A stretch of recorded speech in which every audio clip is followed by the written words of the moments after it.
If AI replaces all the workers, who's left to buy the stuff? Capitalism needs consumers, but AI doesn't shop at Walmart.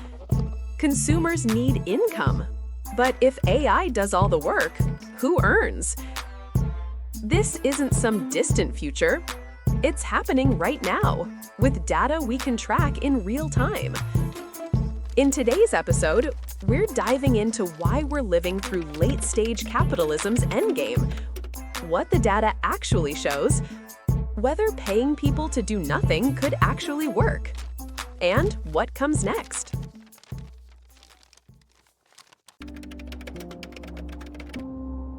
To understand why we're at the late stage of capitalism, we need to go back to the beginning. I'm going to use a simple analogy so everyone can follow along. Picture capitalism as a construction site that's evolved over 500 years. Mercantile capitalism. In the 1500s, merchants dug for gold with shovels and cheap labor. Wealth comes from trade. Labor is cheap and expendable. The more land you control, the more you profit. Industrial capitalism. Now the merchants bring in steam-powered diggers. Machines replace muscle. Cities rise. Factories hum.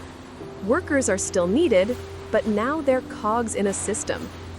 Capitalism scales. Efficiency becomes religion. Financial capitalism.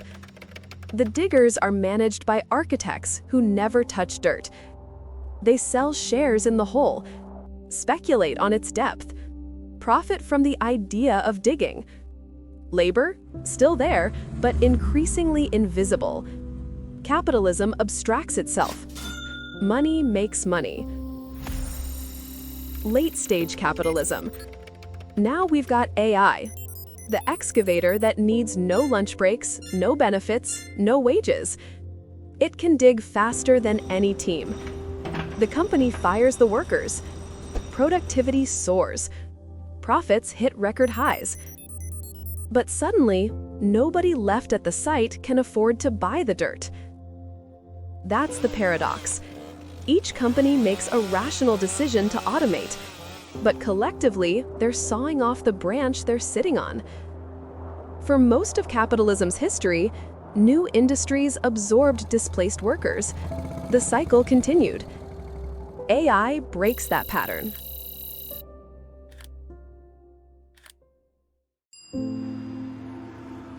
So what is late-stage capitalism anyway? In academic and journalistic writing, it's used to describe a phase where capitalism begins to undermine its own foundations. Here are 4 defining traits. Wealth concentration. The top 1% now controls more wealth than at any time since the 1920s. This mirrors the Gilded Age, just before the Great Depression. Rising inequality correlates with political instability and eroded trust in institutions. Economist Thomas Piketty doesn't use the term directly, but his research describes its symptoms: unchecked inequality and democratic erosion. He argues that capitalism, left unreformed, becomes unsustainable. Financialization of everything. Profits increasingly come from investments, not production. Hedge funds trading water futures, and companies spend more on stock buybacks than on innovation. Commodification of life itself. Education, your personal data, even your attention. Everything becomes a market. Cultural contradictions. Billionaires launching vanity space missions. We've got luxury spas for dogs. AI is speeding all of this up. Let's look at the numbers. I think human economic labor would become obsolete, right? Because the AIs and the robots would be able to perform all these economic tasks much more efficiently than any human can. The tech sector cut 89,000 jobs in just the first 7 months of 2025. Goldman Sachs estimates AI could eventually automate 300 million full-time jobs globally. Customer service alone, 2.9 million US jobs, is getting replaced at scale. Klarna announced in 2024 that their AI assistant was doing the work of 700 full-time agents. Here's the deeper problem. The top 10% of US households now account for nearly 50% of all consumer spending, up from 36% in 1989. Consumer spending drives 70% of GDP. When half that spending comes from just 10% of households, economists warn the economy becomes structurally vulnerable. Meanwhile, real wages for the bottom 50% have barely moved in 4 decades. Nearly half of Gen Z believe AI has already devalued their college degrees. If no one's earning, how does anyone consume?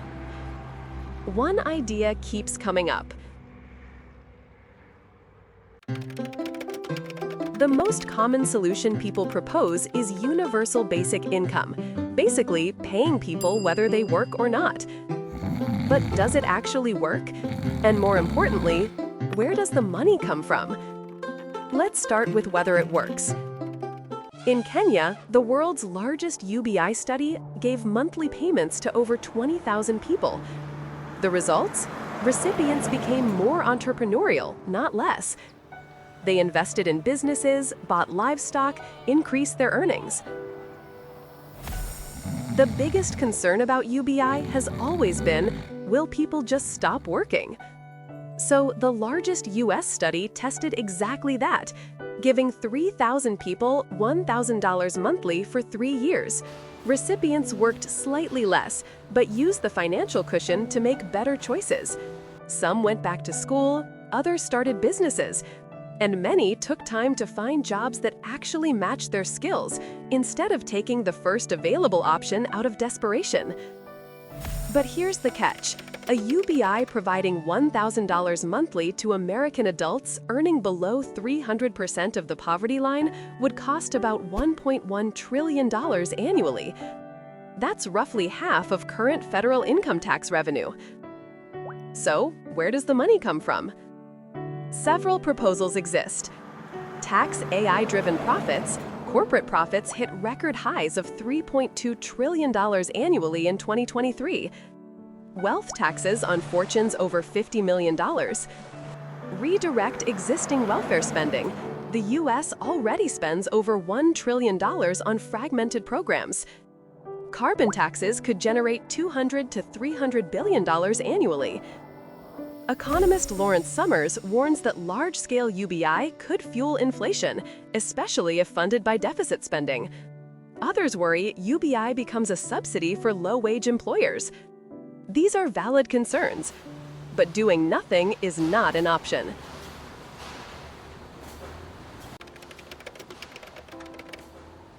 So, are we really witnessing late-stage capitalism? Or just another crisis the system will adapt through? Some economists argue AI will create more jobs than it destroys. The World Economic Forum estimates 170 million new roles could emerge by 2030. Here's the question. The people who own the AI companies, fund political campaigns, and lobby governments have the power to influence which future we get. When tech billionaires talk about eliminating poverty, they don't mean giving money to the needy. When they advocate for UBI, is this about empowering people or managing them? Keeping that in mind, here are the 3 possible paths forward.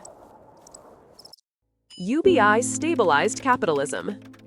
Governments tax AI-driven profits heavily, redistribute through basic income. People still consume, companies still profit. Capitalism continues, but with a safety net. This requires massive political will. Possible? Yes. Likely? That's the question. Neo-feudal tech oligarchy. Wealth concentrates in the hands of a few AI-owning corporations. Mass unemployment, surveillance, digital control. Human labor is devalued. Yuval Noah Harari's useless class becomes reality. billions of people with no economic purpose in the eyes of the system. Governments lose legitimacy. Tech billionaires shape policy through private influence. You don't own anything. You rent access. We're already partway there. This path requires the least change. Third scenario, post-scarcity economics. Envisions a world where AIs and robots eliminate scarcity. Goods and services become abundant, and traditional market dynamics fade. But AI still has owners. They become so unimaginably wealthy that money loses all meaning, and they start helping people. Not out of guilt, just boredom. Wouldn't that be wonderful?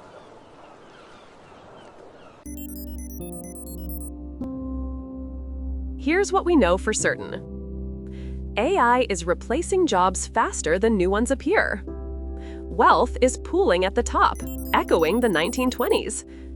Young people face shrinking prospects despite record education costs. And the consumer base capitalism depends on, it's running out of cash. But breaking points create possibilities. Previous crises forced societies to choose, adapt or collapse. The optimistic scenario is real. If we build society around it, AI could take over the grind and free us to work less and live more. The technology makes abundance technically feasible.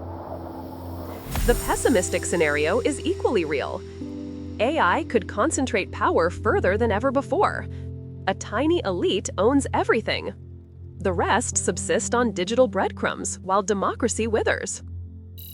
Technology doesn't determine outcomes.